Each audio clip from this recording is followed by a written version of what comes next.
Nah, itu tadi manfaat kurma. Jadi selain sebagai menu pembuka, juga memiliki manfaat untuk kesehatan dan sebetulnya banyak sekali pendamping makan kurma nih. Dan sebetulnya nih, orang kan taunya kalau makan kurma langsung dimakan langsung. Yes. Namun, ada ramuan kurma yang bermanfaat untuk mengatasi sejumlah penyakit nih. Makanya di tengah kita sudah ada Dokter Mute. Halo dok, apa kabar? Selamat pagi Pagi, Dok. dokter. Puasa dok, masih semangat? Puasa dong. Semangat. Semangat insya Allah. Oke. Nah dokter Mute, ini di depan kita sudah ada banyak sekali ya perabotan. Nanti kita bakalan bikin nih ramuan-ramuannya. Tapi Betul. ini ada mitos dan fakta nih dokter.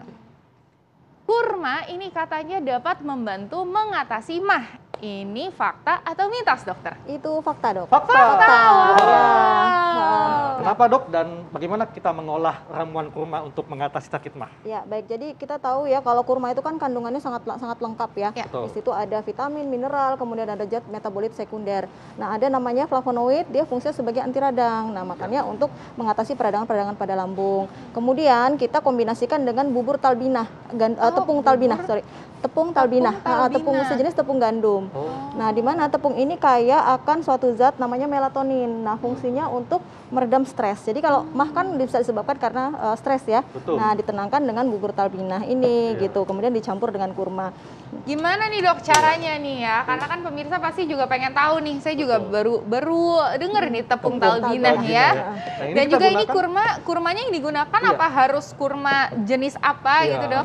Sebenarnya tidak patokan harus kurma ajwa atau kurma Oke. apapun, tidak berpatokan pada satu jenis kurma ya. Kurma apapun boleh gitu. Kurma apapun Ya. boleh Dan ya. yang kita gunakan berapa buah kurma nih dok? Yang kita gunakan adalah sekitar 3 buah kurma. Jadi 3 buah kurma. ini caranya pertama kan air kan kita didihkan dahulu ya. Iya. Air dididihkan dahulu, kemudian baru tepungnya masuk sekitar 5 sendok makan. 5 sendok 5 makan. Ini Oke. tepung taljinah tadi ya? Tepung talbinah. Talbinah. Talbinah ya. Talbinah. Tepung gandum oke, gitu tepung dia. 3 gandum. sendok tiga. teh ya? 5. 5 sendok teh. makan. Makan. Heeh. Ya.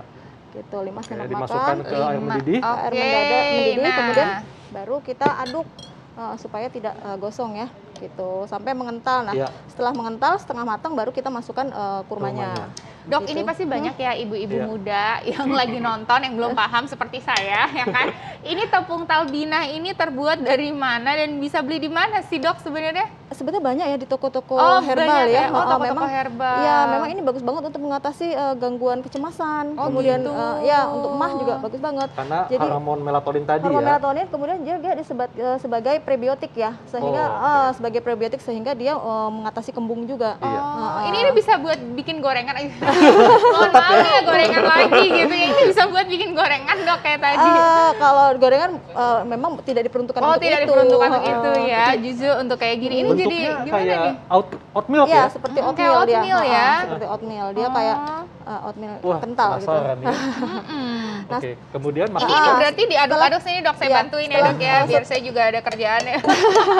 Nah, setelah mengental baru kita masukkan kurmanya. Ya, kurma yang sudah dicincang, dihilangkan bijinya. Ya. Gitu. Udah. Dari cincang Ini kan kurma udah manis dok ya, jadi nggak perlu ditambahkan madu, Madu, Madu, atau gula, pemanis nggak lain usah ya dok ya. Nggak perlu. Kayaknya saya Oke. pernah konsumsi ramuan ini deh. Iya, karena bentuknya kayak oat milk, ada rasa kurmanya. Dan ini sebetulnya boleh nggak dok dikonsumsi dalam kondisi perut kosong Boleh memang. sebagai buka puasa gitu? Iya, boleh. Memang Boleh ya? disarankan untuk sebagai hidangan buka puasa dan juga sahur pada penderita gejala MAH ya. Oh, ini Gitu. sahur dan buka puasa juga bisa. Iya. Nah, sudah Berapa sampai banyak mengental, dok dikonsumsinya dok? seperti tadi 350 air, kemudian 5 sendok makan, baru 3 butir kurma itu sekali 1 porsi. Ini Satu satu porsi. porsi. Iya, Oh, gitu. Iya. Dokter Alin bisa masak ya? Iya, alhamdulillah. Jago dok, kalau di rumah suka masak Iya, dok. ini kalau ini kayak masak MPASI, soalnya kalau MPASI saya bisa. Oke, Nah, jadi ini satu porsi dok ya? Iya, 1 porsi. Ya. Nah, kalau sudah mengental gini baru kita angkat, baru kita tunggu hangat, baru gitu. dikonsumsi. Ini gitu. boleh dikonsumsi? Betul. Kalau anak-anak boleh dok konsumsi ramuan ini? Boleh, nggak masalah kalau anak-anak nggak dia tidak ada masalah kontraindikasinya. Dia adem di perut juga gitu. Karena kan sifatnya dingin, kurma sifatnya panas, jadi saling menetralisir satu sama lain gitu. Oh. Nah, Dok, ini kan kurma dia manis dok ya. Nah, kalau kita konsumsinya di saat sahur, apakah bisa untuk meningkatkan energi berpuasa dok? Iya, bisa banget. Karena banget kan ya? memang kandungan kurma kan dia gula ya, Iya. glukosa, kemudian fruktosa, kemudian juga sukrosa. Jadi ya untuk meningkatkan energi. Nah, biasanya kita kombinasikan dengan minyak zaitun. Nah, minyak zaitun itu kan sebagai sumber dari lemak baik ya, kemudian juga protein juga, sehingga meningkatkan energi saat selama kita berpuasa. Oke. Gitu. Nah, pemirsa nih, sambil nunggu Dokter Alin ngaduk-ngaduk emosi bukan. Ngaduk-ngaduk ramuan. Nah, Dok, ada fakta mitos lain nih. Kurma katanya dapat membantu mengendalikan kadar gula darah. Ini fakta atau mitos? Ya, itu fakta. Fakta. Fakta, ya. Jadi kurma itu memang walaupun dia kaya dengan kandungan gula ya, tapi dia tidak meningkatkan kadar gula darah. Dengan catatan tidak berlebihan ya. Yang dianjurkan adalah 100 gram. Jadi kita bisa kalau misal kurma ajwa itu sekitar 7. Tapi kalau misalnya kurma biasa itu biasanya 3. Jadi kita bisa pada saat berbuka 3, pada saat sahur 3. Nah, terus kemudian kita kombinasikan dengan yogurt. Nah, yogurt ini fungsinya dia sebagai untuk meningkatkan sensitivitas terhadap insulin. Oh, ini ramuannya. Ya, jadi caranya oke. yaitu sekitar Nah, nanti dok nanti cara Dok caranya. Kita nih, bikin nih. penasaran nih, Oh, baik, pemirsa baik. ya. Nah, ini udah Oh, jadi iya. loh, ya kan? Ini adalah apa nih dok? Judulnya bubur dok? talbinah sama kurma. Bubur talbinah dengan Bubur kurma. Ala Dokter Arlin. Ya, tuh lihat.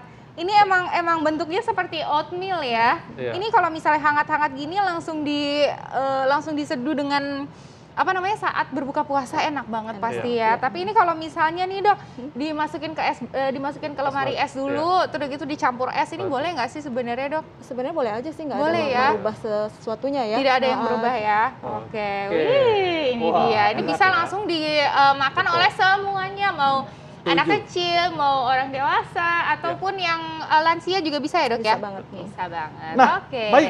Berikutnya kita akan lihat nih ya, bagaimana cara buat ramuan untuk mengendalikan kadar gula darah. Namun, sesaat lagi tetap di Hidup Hidup Sehat. sehat.